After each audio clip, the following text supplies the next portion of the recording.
ಬಿಜೆಪಿಯ ಸಂಸದ ವಿ ಶ್ರೀನಿವಾಸ್ ಪ್ರಸಾದ್ ಬೆಂಬಲ ಕಾಂಗ್ರೆಸ್ಗೆ ಫಿಕ್ಸ್ ಆದಂತೆ ಕಾಣಿಸ್ತಾ ಇದೆ. ಮುನಿಸು ಮರೆತು ಮುಖಾಮುಖಿಯಾಗ್ತಾರ ದಿಗ್ಗಜ ನಾಯಕರು. ಎಸ್, ಸಂಸದ ಶ್ರೀನಿವಾಸ್ ಪ್ರಸಾದ್ ಹಾಗೂ ಸಿದ್ದರಾಮಯ್ಯ ಮುಖಾಮುಖಿಯಾಗುವಂತ ಸಂದರ್ಭ ಇದವು ಅಂತ. ಇಬ್ಬರು ನಾಯಕರು ಕೆಲ ಕಾರಣಗಳಿಂದ ದೂರ ಆಗಿದ್ರು. ಇಬ್ಬರು ನಾಯಕರಲ್ಲಿ ಅಸಮಾಧಾನ ಇತ್ತು. ವಿ ಶ್ರೀನಿವಾಸ್ ಪ್ರಸಾದ್ ಕೆಲ ಮಾತುಗಳನ್ನು ಹೇಳಿದ್ರು, ಆದರೆ ಎಲ್ಲವನ್ನು ಮರೆತು ಒಂದಾಗುವಂತ ಸಂದರ್ಭ ಆಯಿತು.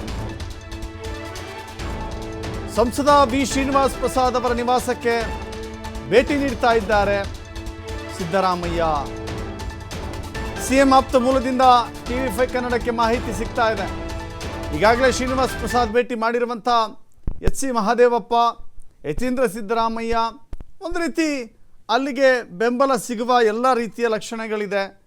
ಸಿದ್ದರಾಮಯ್ಯ ಅವರು ಬಂದು ಮಾತನಾಡುವಂಥ ಬಗ್ಗೆಯೂ ಕೂಡ ಚರ್ಚೆ ಆಗಿರುತ್ತೆ. ಎರಡೂ ಕಡೆ ಸಮ್ಮತಿ ಸಿಕ್ಕಾಗಲೇ ಇಂಥದ್ದೊಂದು ತೀರ್ಮಾನ ತೆಗೆದುಕೊಳ್ಳಕ್ಕೆ ಸಾಧ್ಯವಾಗತ್ತೆ. ಒಂದೆರಡು ದಿನದಲ್ಲಿ ಮತ್ತೆ ಮೈಸೂರಿಗೆ ಮುಖ್ಯಮಂತ್ರಿಗಳು ಆಗಮಿಸ್ತಾರೆ. ಈ ವೇಳೆ ಶ್ರೀನಿವಾಸ್ ಪ್ರಸಾದ್ ಅವರ ನಿವಾಸಕ್ಕೆ ಭೇಟಿ ಕೊಡ್ತಾರಂತೆ. ರಾಜಕೀಯ ನಿವೃತ್ತಿ, ಆರೋಗ್ಯ ವಿಚಾರಿಸುವ ನೆಪದಲ್ಲಿ ಮುಖ್ಯಮಂತ್ರಿಗಳು ಭೇಟಿ ಕೊಡ್ತಾರೆ. ಈಗಾಗಲೇ ಅಳಿಯನನ್ನು ಕಾಂಗ್ರೆಸ್ ಪಕ್ಷಕ್ಕೆ ಸೇರ್ಪಡೆ ಮಾಡಿಕೊಂಡಿದ್ದಾರೆ ಅಥವಾ ಮಾಡಿಸಿದ್ದಾರೆ ಶ್ರೀನಿವಾಸ್ ಪ್ರಸಾದ್. ಹೀಗಾಗಿ ಇವರಿಬ್ಬರ ಭೇಟಿ ಸಾಕಷ್ಟು ಕುತೂಹಲವಂತೂ ಕೆರಳಿಸ್ತಾ ಇದೆ.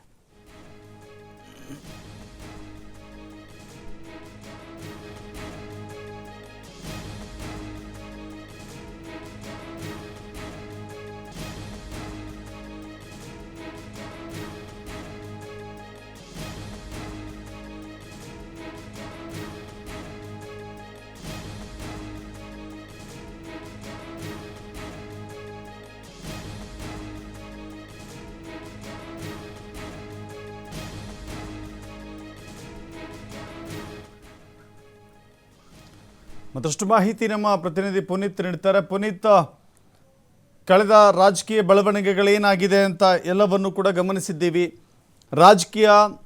ರಾಜಕೀಯವಾಗಿ ಯಾವುದು ಕೂಡ ಶಾಶ್ವತವಲ್ಲ. ವೈರತ್ವವನ್ನು ಇಟ್ಕೊಳ್ಳೋಕ್ಕಾಗಲ್ಲ, ಮಿತ್ರತ್ವವನ್ನು ಕೂಡ ಇಟ್ಕೊಳ್ಳೋಕ್ಕಾಗೋದಿಲ್ಲ. ಈಗ ಶ್ರೀನಿವಾಸ್ ಪ್ರಸಾದ್ ಹಾಗೂ ಸಿದ್ದರಾಮಯ್ಯ ಬಂದಾಗ್ತಾರೆ ಎನ್ನುವ ಸಂದೇಶ, ಒಂದು ಮಾಹಿತಿ ಹರಿದಾಡ್ತಾ ಇದೆ. ಇವರಿಬ್ಬರ ಒಂದಾದರೆ ಇಡೀ ಮೈಸೂರು, ಕೊಡಗು, ಚಾಮರಾಜನಗರ ಕ್ಷೇತ್ರದ ಇಡೀ ಚಿತ್ರಣವೇ, ಸಮೀಕರಣವೇ ಬದಲಾಗುವಂಥ ಸನ್ನಿವೇಶ ಇಲ್ಲಿ ಕಾಣಿಸ್ತಾ ಇದೆಯಾ ಅಂತ? ಖಂಡಿತವಾಗಿ ದಶರಥ್, ಮುಖ್ಯವಾಗಿ ಈಗ ಏನು ಕಳೆದ ಸಿದ್ದರಾಮಯ್ಯನವರು ಮೊದಲ ಬಾರಿ ಮುಖ್ಯಮಂತ್ರಿ ಆಗಿದ್ದಂತಹ ಸಂದರ್ಭದಲ್ಲಿ ಅವರ ಸಂಪುಟದಲ್ಲಿ ವಿ ಶ್ರೀನಿವಾಸ್ ಪ್ರಸಾದ್ ಸಚಿವರಾಗಿದ್ದಂತಹ ಸಂದರ್ಭದಲ್ಲಿ ಅವರ ಸಂಪುಟದಿಂದ ಕೈ ಬಿಡುವಂತ ಒಂದು ಕೆಲಸವನ್ನ ಮಾಡಲಾಯಿತು. ಇದರಿಂದ ಬೇಸರಗೊಂಡಿದ್ದಂತಹ ಶ್ರೀನಿವಾಸ್ ಪ್ರಸಾದ್ ಬಿಜೆಪಿಯತ್ತ ಮುಖ ಮಾಡಿದ್ರು. ಆ ಸಂದರ್ಭದಲ್ಲಿ ಪಕ್ಷಕ್ಕೆ ರಾಜೀನಾಮೆಯನ್ನು ಕೊಡೋದ್ರ ಜೊತೆಗೆ ಅವರ ಸ್ಥಾನಕ್ಕೂ ಕೂಡ ರಾಜೀನಾಮೆಯನ್ನು ಕೊಟ್ಟು ಉಪಚುನಾವಣೆಯನ್ನು ಎದುರಿಸಿದ್ರು. ಆ ಒಂದು ಸಂದರ್ಭದಲ್ಲಿ ಸಿದ್ದರಾಮಯ್ಯನವರು ಅವರನ್ನು ಸೋಲಿಸುವಲ್ಲಿ ಯಶಸ್ವಿ ಕೂಡ ಆಗಿದ್ರು.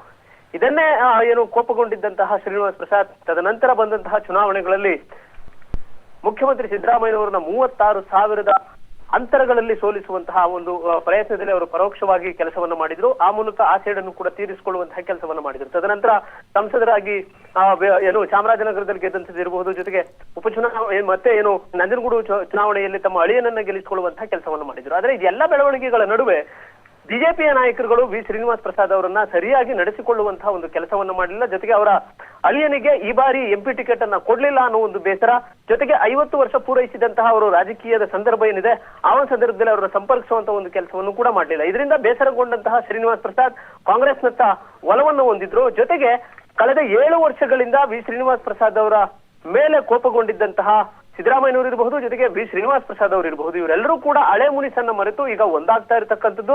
ಜೊತೆಗೆ ಈಗ ಅವರ ಆರೋಗ್ಯವನ್ನು ವಿಚಾರಿಸುವಂತಹ ನಿಟ್ಟಿನಲ್ಲಿ ಮುಖ್ಯಮಂತ್ರಿಗಳು ಒಂದು 2-3 ದಿನಗಳಲ್ಲಿ ವಿ ಶ್ರೀನಿವಾಸ್ ಪ್ರಸಾದ್ ಅವರನ್ನ ಭೇಟಿ ಮಾಡತಕ್ಕಂತ ಒಂದು ಕೆಲಸ ಕೂಡ ಇರ್ತಕ್ಕಂಥದ್ದು.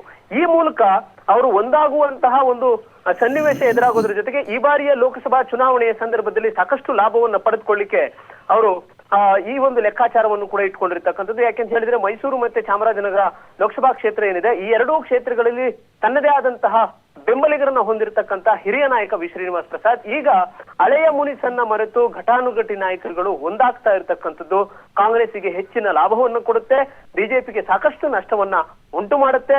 ಜೊತೆಗೆ ಇಲ್ಲಿ ಮುಖ್ಯವಾಗಿರ್ತಕ್ಕಂಥದ್ದು ಅವರ ಸ್ನೇಹ ಮತ್ತೆ ಏನು ಒಂದಾಗ್ತಾ ಇರತಕ್ಕಂಥದ್ದೇನಿದೆ, ಇದು ಕಾರ್ಯಕರ್ತರಲ್ಲಿ ಆ ಪಕ್ಷದಲ್ಲಿ ಇರ್ತಕ್ಕಂಥ ಮುಖಂಡರುಗಳಲ್ಲಿ ಮತ್ತಷ್ಟು ಉತ್ಸಾಹವನ್ನ ತುಂಬಿರ್ತಕ್ಕಂಥದ್ದು. ಜೊತೆಗೆ ಈಗಾಗಲೇ ಏನು ತಮ್ಮ ಪುತ್ರ ಇರಬಹುದು, ಜೊತೆಗೆ ಸಚಿವರಾದಂತಹ ಎಚ್ ಸಿ ಮಹದೇವಪ್ಪ, ವೆಂಕಟೇಶ್ ಇವರೆಲ್ಲರನ್ನೂ ಕೂಡ ಶ್ರೀನಿವಾಸ್ ಪ್ರಸಾದ್ ಅವರ ಮನೆಗೆ ಕಳುಹಿಸಿ ಒಂದು ಹಂತದ ಮಾತುಕತೆಯನ್ನು ಕೂಡ ಮಾಡಲಾಗಿದೆ.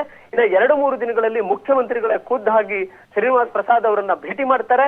ಭೇಟಿ ಮಾಡೋದ್ರ ಜೊತೆಗೆ ಈ ಬಾರಿಯ ಚುನಾವಣೆಯಲ್ಲೇ ಅವರು ಯಾವ ರೀತಿ ಸಹಕಾರವನ್ನು ಕೊಡಬೇಕಾಗಿದೆ, ಆ ಸಹಕಾರವನ್ನು ಕೊಟ್ಟಂತಹ ಸಂದರ್ಭದಲ್ಲಿ ಹೇಗೆ ಇದೆಲ್ಲವೂ ಕೂಡ ಲಾಭವಾಗುತ್ತೆ, ಇದೆಲ್ಲದರ ಬಗ್ಗೆಯೂ ಕೂಡ ಸಂಪೂರ್ಣವಾದಂತಹ ಚರ್ಚೆಯನ್ನ ಮಾಡಲಾಗುತ್ತೆ. ಪ್ರಮುಖವಾಗಿ ಇದೆಲ್ಲವೂ ಕೂಡ ಆಗ್ತಕ್ಕಂಥದ್ದು ವಿ ಶ್ರೀನಿವಾಸ್ ಪ್ರಸಾದ್ ಅವರ ಆರೋಗ್ಯವನ್ನ ವಿಚಾರಿಸುವಂತಹ ಒಂದು ನೆಪದಲ್ಲಿ ಈ ಒಂದು ರಾಜಕೀಯ ಚರ್ಚೆಗಳು ಕೂಡ ನಡೀತಾವೆ. ಈಗ ಮುಖ್ಯಮಂತ್ರಿಗಳು ಬರ್ತಾರೆ ಅನ್ನೋ ಒಂದು ನಿಟ್ಟಿನಲ್ಲಿ ಈಗಾಗಲೇ ವಿ ಶ್ರೀನಿವಾಸ್ ಪ್ರಸಾದ್ ಅವರು ಕೂಡ ಸಂತಸಗೊಂಡಿರ್ತಕ್ಕಂಥದ್ದು. ಯಾಕೆಂತ ಹೇಳಿದ್ರೆ ಯತೀಂದ್ರ ಸಿದ್ದರಾಮಯ್ಯನವರು ಕೂಡ ಸಂತಸಗೊಂಡಿರ್ತಕ್ಕಂಥದ್ದು. ಯಾಕೆಂತ ಹೇಳಿದ್ರೆ ಯತೀಂದ್ರ ಸಿದ್ದರಾಮಯ್ಯನವರು ವಿ ಶ್ರೀನಿವಾಸ್ ಪ್ರಸಾದ್ ಅವರನ್ನ ಭೇಟಿ ಮಾಡಿದಂತಹ ಸಂದರ್ಭದಲ್ಲಿ ಬಹಳಷ್ಟು ಆನಂದದಾಯಕವಾಗಿ ಮಾತನಾಡಿದಂತಹ ಒಂದು ಸನ್ನಿವೇಶ ಕೂಡ ಇತ್ತು. ಇದನ್ನೆಲ್ಲವನ್ನೂ ಕೂಡ ನೋಡಿದಂತಹ ಸಂದರ್ಭದಲ್ಲಿ ಬಿಜೆಪಿಯ ನಾಯಕರುಗಳು ನಡೆಸಿಕೊಂಡಿರ್ತಕ್ಕಂಥ ಒಂದು ಬೇಸರ, ಜೊತೆಗೆ ಮತ್ತೊಂದು ಕಡೆ ಈಗ ಎಲ್ಲಾ ನಾಯಕರುಗಳು ಕೂಡ 7 ವರ್ಷಗಳ ನಂತರ ಮತ್ತೆ ಒಂದಾಗ್ತಾ ಇರತಕ್ಕಂಥದ್ದು, ಇದೆಲ್ಲವೂ ಕೂಡ ಸಾಕಷ್ಟು ಕಾರ್ಯಕರ್ತರಲ್ಲಿ ಜೊತೆಗೆ ಪ್ರಮುಖರಲ್ಲಿ ಸಾಕಷ್ಟು ಉತ್ಸಾಹವನ್ನು ತುಂಬೋದ್ರ ಜೊತೆಗೆ ಇಲ್ಲಿ ಮುಖ್ಯಮಂತ್ರಿ ಜೊತೆಗೆ ವಿ ಶ್ರೀನಿವಾಸ್ ಪ್ರಸಾದ್ ಅವರು 7 ವರ್ಷಗಳ ನಂತರ ಏನು ಒಂದಾಗ್ತಾ ಇದ್ದಾರೆ, ಆ ಮಾತುಕತೆಯನ್ನು ನಡೆಸ್ತಕ್ಕಂಥದ್ದಿರ್ಬೋದು. ಜೊತೆಗೆ ಈ ಬಾರಿಯ ಚುನಾವಣೆಯಲ್ಲಿ ಗೆಲ್ಲಲಿಕ್ಕೆ ಪ್ರತಿಷ್ಠೆಯಾಗಿ ತೆಗೆದುಕೊಂಡಿರ್ತಕ್ಕಂಥ ಸಿದ್ದರಾಮಯ್ಯನವರಿಗೆ ವಿ ಶ್ರೀನಿವಾಸ್ ಪ್ರಸಾದ್ ಒಂದು ರೀತಿ ಬೆನ್ನೆಲುಬು ಕೂಡ ಆಗ್ತಾರೆ ಅನ್ನೋದು ಈಗಿರ್ತಕ್ಕಂಥ ಒಂದು ಲೆಕ್ಕಾಚಾರ. ಹೀಗಾಗಿಯೇ ಇನ್ನು 2-3 ದಿನಗಳಲ್ಲಿ ಮೈಸೂರಿಗೆ ಬರುವಂತಹ ಮುಖ್ಯಮಂತ್ರಿಗಳು ಮೊದಲಿಗೆ ವಿ ಶ್ರೀನಿವಾಸ್ ಪ್ರಸಾದ್ ಅವರನ್ನ ಭೇಟಿ ಮಾಡಿ ಅಲ್ಲಿ ಅವರ ಆರೋಗ್ಯವನ್ನ ವಿಚಾರಿಸಿದ ನಂತರ ಈ ಒಂದು ರಾಜಕೀಯ ಲೆಕ್ಕಾಚಾರವನ್ನು ಕೂಡ ಮಾಡಲಿದ್ದಾರೆ. ದಶರಥ್, ಥ್ಯಾಂಕ್ ಯು ಪುನೀತ್ ನಿಮ್ಮಲ್ಲ ಮಾಹಿತಿಗೆ.